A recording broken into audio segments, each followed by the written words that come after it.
आपका हमारी आध्यात्मिक यात्रा में हार्दिक स्वागत है। आप सुन रहे हैं शिव महापुराण, जो सनातन धर्म के ही अनमोल ग्रंथों में से एक है। इस श्रृंखला में हम आपके लिए ही इस दिव्य ग्रंथ के प्रत्येक अध्याय का शाश्वत पाठ प्रस्तुत करेंगे। आइए इस ज्ञान और धर्म की ही यात्रा को आरंभ करें। भगवान महादेव की महिमा और उपदेश से ही सजी इस पावन कथा के साथ ही ओम नमः शिवाय। 5वां अध्याय, संन्यास मंडल की विधि। ईश्वर बोले, फिर पृथ्वी को ही लीपकर दर्शन के समान ही चिकनी बनावे और हाथ भर के ही 4 वस्त्रों को लेकर ही चौकों के स्थान की कल्पना करें।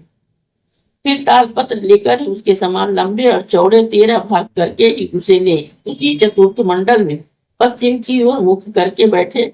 पूरब की ओर सूत्र लेकर ही दक्षिण और उत्तर के क्रम से ही 14 सूत्र बिछावे। ऐसा करने से 169 कोष्ठ हो जावे, जिसके बीच में ही कर्णिका की 8 कोष्ठ के बाहर उस मध्य कोष्ठ का ही दलाष्टक होता है। इस प्रकार सभी श्वेत वर्णों के दल की ही कल्पना करें। फिर उसकी पीली और लाल रंगे हे सुरेश्वरी, फिर उसकी ही दल संधि को ही लाल और काली करें। कर्णिका के प्रणव अर्थ का ही प्रकाशन करने वाला ऐसा मंत्र लिखे जिसके नीचे पीठ और ऊपर श्रीकंठ लिखे। उसके ऊपर अमरेश, मध्य में ही महाकाल और महाकाल के सिर के निकट दंड लिखकर ही फिर ईश्वर लिखे और श्याम रंग से सिंहासन और पीत रंग से श्रीकंठ की को चित्रित कर ही अमरेश को लाल और महाकाल को श्याम वर्ण करें। इस प्रकार से दंड को धूम्रवर्ण, ईश्वर को धवल कर्ण करें।